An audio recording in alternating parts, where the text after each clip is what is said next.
Students, आज हम class 9th math subject की वर्कशीट नंबर 31 लेकर आए हैं, जिसका टॉपिक है ट्रायंगल।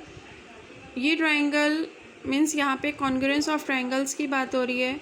सो ये टॉपिक हम लोग लास्ट 2 और 3 वर्कशीट से पढ़ रहे हैं। पहले हमने इसके रूल्स पढ़े थे, देन उसके ऊपर ही बेस्ड क्वेश्चंस हैं। यहाँ पे एक और आपको कुछ टाइप के क्वेश्चंस प्रोवाइड कराए गए हैं, जिससे आपको कॉन्ग्रुएंस ऑफ ट्रायंगल्स और अच्छी तरीके से समझ में आ जाए। यहाँ पे जो फर्स्ट क्वेश्चन दिया हुआ है, ठीक है, डायग्राम भी दिया हुआ है। उसी की हेल्प से हम लोग देख लेते हैं। यहाँ पे बोला हुआ है 2 sides A B and B C, ठीक है, A B and B C and median A D of a triangle A B C are respectively equal to the sides P Q Q R and median P N of a triangle, ठीक है। Show that, तो यहाँ पे हमें तीनों sides यानी 3 sides given है जो कि एक दूसरे के इक्वल है। अब वो 3 साइड हैं कौन सी? यहाँ पे दोनों ट्रायंगल गिवन है, पहले हम देख लेते हैं। देखो ये जो फर्स्ट है ए बी जिस पे 1 मार्क लगा हुआ है वो इस 1 मार्क के इक्वल है, यानी A B is equal to P Q के इक्वल है। देन नेक्स्ट बोला हुआ है कि यहाँ पे जो एक साइड है बी सी, ये जो पूरी साइड है बी सी, ये इस क्यू आर के इक्वल है, ठीक है, यानी B C is equal to Q R. और जो थर्ड साइड है वो मीडियन है, A D median P N के इक्वल है। अब आपको पता है कि मीडियन की प्रॉपर्टी होती है कि वो जिस भी साइड को टच करती है उसे 2 इक्वल पार्ट्स में डिवाइड करती है। इसीलिए देखो मैंने 3 मार्क कर लिए, यानी कि B D is equal to D C के है। ऐसे ही क्योंकि ये भी एक मीडियन है तो Q N is equal to N R के है, ठीक है। तो अब हमें शो क्या करना है? शो करना है यहाँ पे ट्रायंगल ए बी डी, यानी ये जो स्मॉल वाला ट्रायंगल है इस स्मॉल वाले ट्रायंगल के कॉन्ग्रुएंट है। एक तो ये चीज़ प्रूफ करनी है। नेक्स्ट हमें जो शो करना है सेकंड पार्ट, ये पूरा जो बिग वाला ट्रायंगल है A B C is congruent to P Q R show करना है, ठीक है। तो अब हम लोग शो कैसे करेंगे, क्वेश्चन पे आ जाते हैं। यहाँ पे हमने डायग्राम वही सेम जो हमारे पास गिवन है वो यहाँ पे बस ये देखना है, A B is equal to P Q, B C is equal to Q R and A D is equal to P N, ठीक है। ये दोनों चीज़ हमें शो करनी है, प्रूफ करनी है। अब यहाँ पे जो जो हमें गिवन है हम जल्दी से लिख लेते हैं। A B is equal to P Q, A D is equal to P N and B C is equal to Q R, ठीक है। तो पहले हमें जो शो करना है ये हमें ये हमें प्रूव करना है, ठीक है। और सेकेंड पार्ट हमें प्रूव करना है A B C is congruent to P Q R, ठीक है। तो यहाँ से हम प्रूफ शुरू करते हैं। तो जो पहले हमें फर्स्ट पार्ट है उसके लिए हम ट्रायंगल सेम जो हमें कॉन्ग्रुएंट प्रूफ करने हैं ना, वही हम ट्रायंगल लेके चलते हैं in triangle A B D and triangle P Q N. अब चेक करो कि इसमें हमारे पास क्या क्या चीज़ें इक्वल गिवन है, ठीक है। तो वो हम पहले देख लेते हैं। यहाँ पे हमें साइड्स गिवन है, एंगल्स का तो कोई रिलेशन गिवन नहीं है, तो हम साइड्स लिख लेते हैं पहले। कौन सी साइड? इस स्मॉल वाले ट्रायंगल की बात हो रही है। तो ए बी पी क्यू के इक्वल है, क्यों? क्योंकि ये हमारे पास गिवन था A B is equal to P Q. कहाँ से? देखो ये गिवन है ना, तो यहाँ पे हम लिखेंगे गिवन। नेक्स्ट अगर हम साइड की बात करें ए डी, ये भी स्मॉल वाला ट्रायंगल है और ये भी स्मॉल वाले ट्रायंगल की साइड है, तो A D is equal to P N. ये भी कहाँ से है? ये भी हमें गिवन है, ठीक है। अब नेक्स्ट क्योंकि बी सी लिख लेते हैं पहले, B C is equal to Q R के है, B C is equal to Q R के है ना। अगर ये दोनों इक्वल हैं और अगर मैं इसका हाफ करूँगी, अगर मैं दोनों साइड 2 से डिवाइड करती हूँ तो भी वो क्या रहेगा? इक्वल रहेगा। ये आपको पता है मैथ्स में प्रॉपर्टी होती है कि अगर हमारे पास कोई भी दोनों चीज़ इक्वल है, अगर हम दोनों साइड प्लस करें या दोनों साइड मल्टीप्लाई करें सेम नंबर से या दोनों साइड डिवाइड करें तो भी वो आंसर सेम ही आता है, ठीक है। तो हमने क्या किया, बी सी क्यू आर के इक्वल थी तो उस दोनों तरफ हमने हाफ हाफ कर दिया।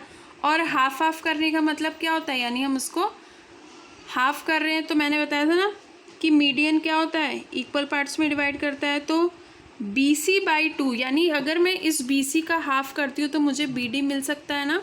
तो यहाँ पे इसीलिए हो गया हम इसकी जगह लिख सकते हैं BD। ऐसे ही QR का हाफ करेंगे तो हमें मिल सकता है QN, क्योंकि हमें ये स्मॉल ट्रायंगल चाहिए तो हमने केवल QN ले लिया। ठीक है, तो यहाँ पे हमने लिख लिया QN। ठीक है, तो हमारे पास 3 चीज़ें आ गई ना, ये तीनों साइड्स हो गई उस ट्रायंगल की। तो इसीलिए हमारा ट्रायंगल क्या हो गया, ABD is congruent to triangle PQN। कौन सी प्रॉपर्टी लगी है, बाई SSS कॉन्ग्रुएंस। ठीक है, अब जो नेक्स्ट वाला है, अब ये हमें बिग वाले ट्रायंगल लेने हैं। तो जो ट्रायंगल हमें प्रूव करना है ना, वही 2 ट्रायंगल्स हम लेके चलते हैं कि in triangle ABC and triangle PQR। ठीक है, वही सेम लेके चलेंगे। अब देखो, जब कोई ट्रायंगल कॉन्ग्रुएंट हो गया है तो उसके एंगल्स भी इक्वल हो जाते हैं, है ना। तो हमें यहाँ से एक रिलेशन पता चल रहा है कि यहाँ से हमारा एंगल चेक कर लेते हैं। देखो, अब हमें एंगल की ज़रूरत क्यों पड़ी है, क्योंकि अब तक तो हमारे पास स्मॉल वाले थे, स्मॉल में हमारे पास सब चीज़ें थी, पर जो बिग वाले ट्रायंगल्स हैं उसमें बस मेरे पास 2 ही साइड हैं, AB। यानी अगर मैं बिग वाले ट्रायंगल की बात करूँ तो ये बिग वाले ट्रायंगल में आ रही है, ये भी बिग वाले ट्रायंगल में आ रही है। ठीक है, एक मेरे पास साइड है BC और QR, ये बिग वाले ट्रायंगल की है। बट और इस वाले ट्रायंगल, इस वाले साइड का हमारे पास कोई भी रिलेशन नहीं है, तो हम कोई एंगल ढूंढ लेते हैं। अब क्योंकि हम ये ट्रायंगल कॉन्ग्रुएंट प्रूफ कर चुके हैं, तो इट मीन्स CP/CT से ये एंगल भी क्या हो गया, इक्वल। और ये स्मॉल वाले में भी आ रहा है और बिग वाले में भी। सो इसीलिए यहाँ पे हम लिख सकते हैं कि angle ABD is equal to angle PQN by CP/CT। ठीक है, तो यही चीज़ हम यहाँ लिखेंगे।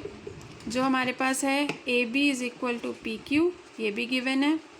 नेक्स्ट है हमारा BC is equal to QR, ये भी बिग ट्रायंगल का गिवन है। और अभी हमने जो प्रूफ किया था उसकी हेल्प से हमारे पास PQN और ABD कॉन्ग्रुएंट, ठीक है, ये इक्वल हो गया। देन यहाँ पे जो ट्रायंगल्स कॉन्ग्रुएंट हो गए, क्योंकि हमारे पास 3 इक्वल वाले रिलेशन आ गए हैं। ठीक है, तो अब यहाँ पे चेक करते हैं कौन सी साइड हुई, साइड एंगल साइड। ठीक है, तो यहाँ पे हमारे पास जो प्रूफ हुआ है बाई SAS। ठीक है, सो ये हमारा क्वेश्चन नंबर 1 था एग्जाम्पल्स में। ऐसे ही सेम क्वेश्चन नंबर 2 आप लोग कर सकते हैं, क्योंकि आपके पास ऑलरेडी ये गिवन है, सो आप इजीली समझ सकते हैं। चलिए अब हम क्वेश्चन, जो प्रैक्टिस क्वेश्चंस हैं उस पे आते हैं।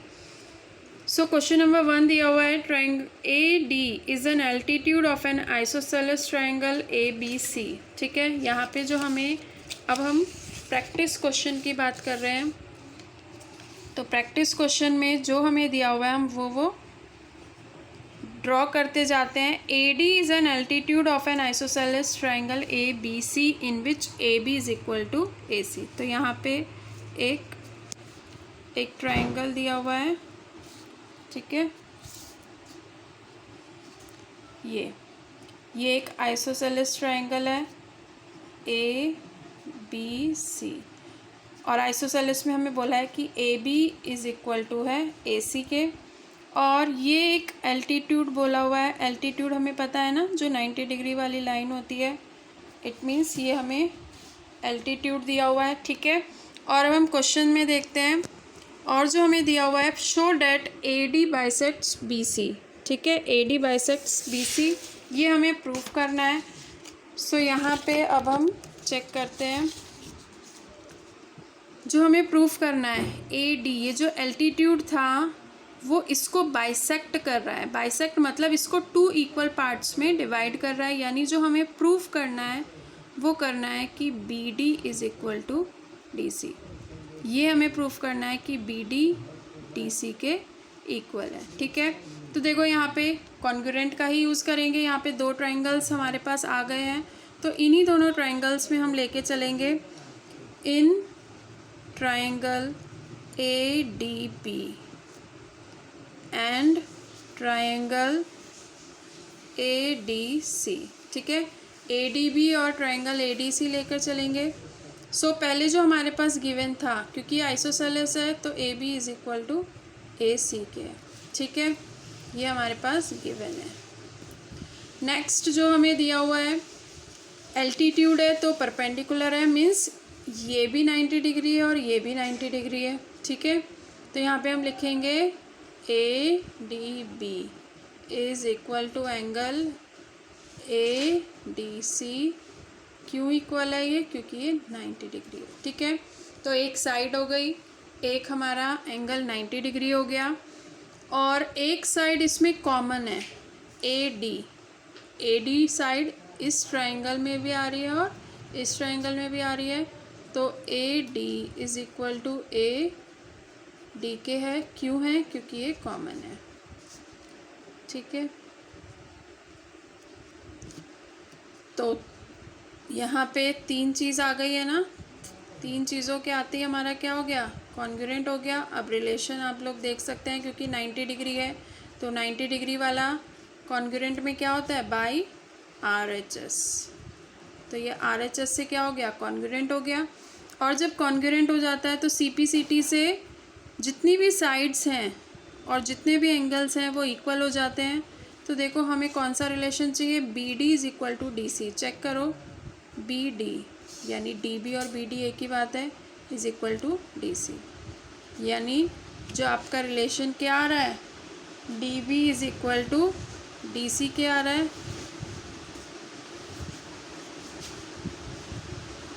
ठीक है, DB is equal to DC के इक्वल हो जाएगा बाई CPCT।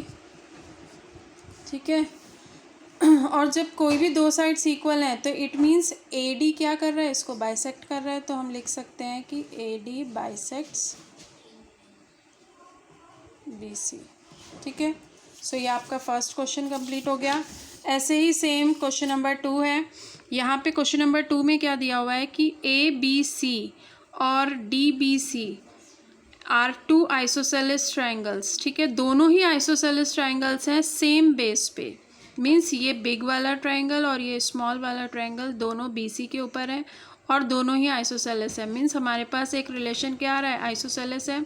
तो ये दोनों sides AB is equal to AC के है, और ये छोटे वाला ट्राइंगल भी आइसोसेलेस है, तो DB is equal to DC के है। ठीक है, if AD is extended to intersect BC at P, AD को इंटरसेक्ट करते हुए यहाँ पे P पे टच कर रही है BC को, शो डैट ABD ट्राइंगल, पहले देखो कहाँ पे बन रहा है? ABD यानी कि ये जो स्मॉल वाला ट्राइंगल है ACD के कॉन्ग्रुएंट प्रूफ करना है। तो देखो ये मैं ओरली बता देती हूँ कि यहाँ पे इस वाले ट्राइंगल में, यानी इस ट्राइंगल की बात हो रही है, इस ट्राइंगल की, एक तो ये ट्राइंगल है और एक है हमारा ये वाला।